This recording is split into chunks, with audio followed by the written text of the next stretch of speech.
এনে এজন ব্যক্তি যি ব্যক্তিজন যদি অন্য প্ৰদেশত অন্য ঠাইত জন্মগ্ৰহণ কৰিলেহেঁতেন তেনেহ'লে আজি অন্তত নেশ্যনেল ফিগাৰ এটা হ'লহেঁতেন ৱেষ্ট বেংগলত যেনেকৈ গিৰিশ ঘোষৰ যিটো অৱস্থা হৈছিল সহ অভিনয়ৰ কাৰণে যথেষ্ট নগৰ নাকতি খাইছিল কিন্তু আজি গিৰিশ ঘোষক ৱেষ্ট বেংগলৰ মানে মূৰত তুলি লৈছে আমাৰ ব্ৰজনাথ শৰ্মাই কিন্তু একেটা কামেই কৰিছিল তাতকৈ বেছি ৰেজিষ্টেঞ্চ পাইছিল যেতিয়া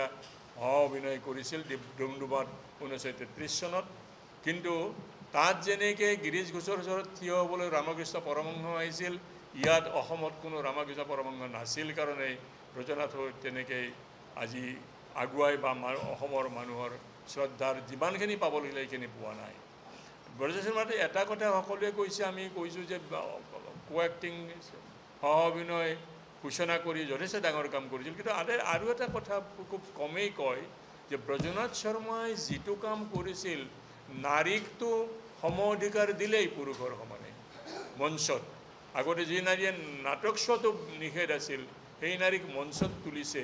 যথেষ্ট বাধা প্ৰতিৰোধ আহিছিল তাৰপিছতো কৰিছে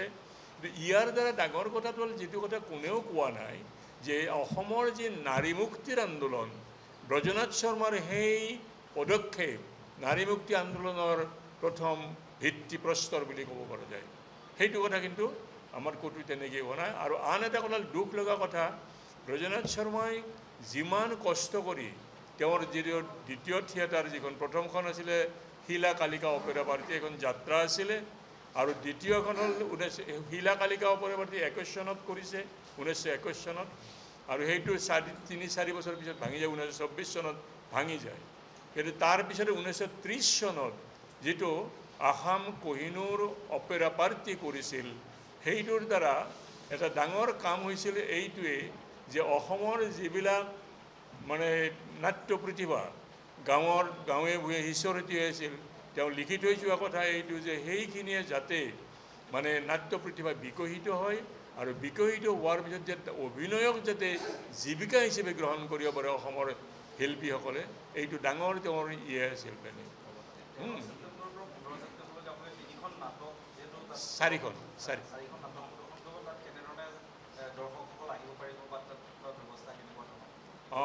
মানে ব্যৱস্থাটো আমিতো টিকট বুলি ক'লোঁ টিকট থাকে প্ৰত্যেকবাৰে খুব নমিনেল পইচাৰ কাৰণে মানে আমি খুলি কোৱাই ভাল আপুনি যিটো সুধিছে যে আমি নাটক ঠিক বা শিল্প যিকোনো শিল্পই বিনামূলীয়াকৈ দিব নোখোজোঁ শিল্পৰ এটা দাম থাকক মানুহে দাম দিয়ক আগ্ৰহ কৰক শিল্পীসকলক প্ৰতি এটা মূল্য দিয়ক সেইটোৱে এটা থাকিব মিনিমাম ধন মূল্য এটা দিব লাগিব মানে 50 টকাকৈ কৰিছোঁ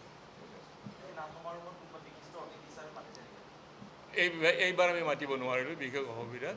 আনবাৰতো থাকেই এইবাৰ তবু এই দুজন মানুহ লিখক প্লাছ সাহিত্যিক তেওঁলোককো মাতিছোঁ এইবাৰ তেনেকৈ আমি ক'লোৱে প্ৰথম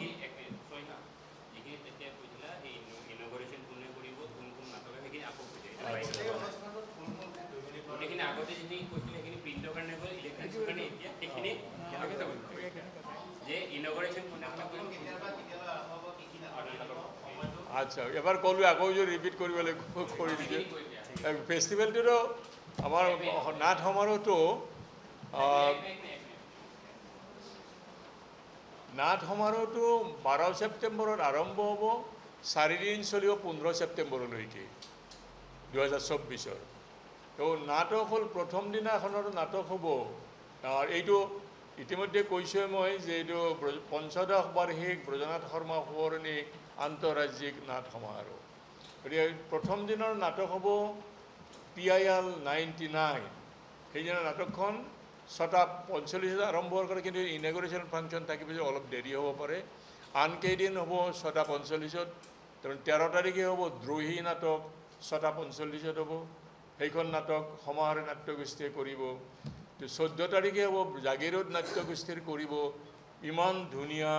পৃথিৱীখন নহয়নে ইমান ধুনীয়া পৃথিৱীখন তো ৰচনা পৰিচালনা তৰুণ তালুকদাৰৰ সেইটো হ'ব 14 তাৰিখে আৰু 15 তাৰিখে হ'ব সমাহাৰ নাট্যগোষ্ঠীৰ একেবাৰে নতুন নাটক আমাৰ সাম্প্ৰতিক সমস্যালৈ প্ৰযোজনা কৰা হৈছে এখন ন্যায় জাষ্টিস তো